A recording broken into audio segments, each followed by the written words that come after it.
play, improvisation, trusting our intuition, that is our resistance to the outer forces of darkness.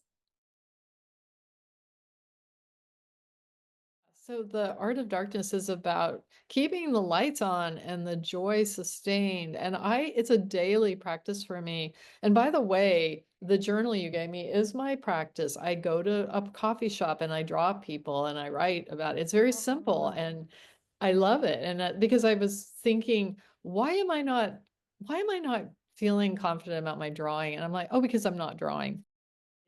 This is a never-ending process. It's more of a spiral than a trajectory. And also, just getting into a process where we don't know where we're going and we have maybe some guideposts along the way. But that's where we make the discovery. And that's also where we connect to ourselves. And we can learn how to manage the frustration that comes up when you're like, I did that this morning. I was making a mess, and I'm like, but all the way along, I'm going, oh, but I discovered something. As if I layer this on this, that's what I get. Or what if I just rinse it all off? It's that process that has led me to everything anybody's ever seen of my work. But this is part of that process of learning how to trust yourself. And there again, that's the big message here.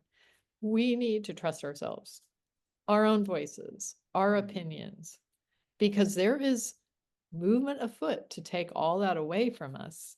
And why not start now? Let's be audacious with our art and our decision making. Let's make a mess. Cecile's, she always wore these wrists around her wrist. She said, keep going and then make trouble. So we all got these at her memorial service. So that's from John Lewis's Make Good Trouble. So even as artists, we don't have to, we can be what if we disrupt our own, idea of what we're supposed to be and do something that is unexpected. It's all okay. We're safe. We are secure. We have ways to make things work.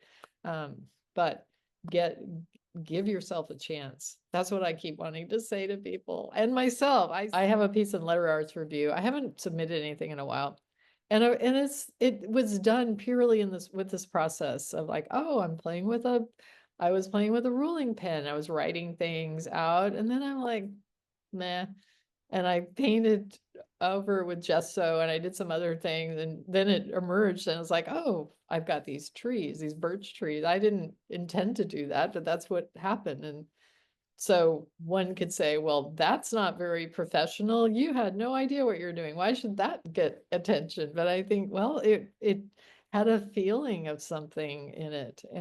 But I wouldn't have arrived at that without engaging in this intuitive improvisational process.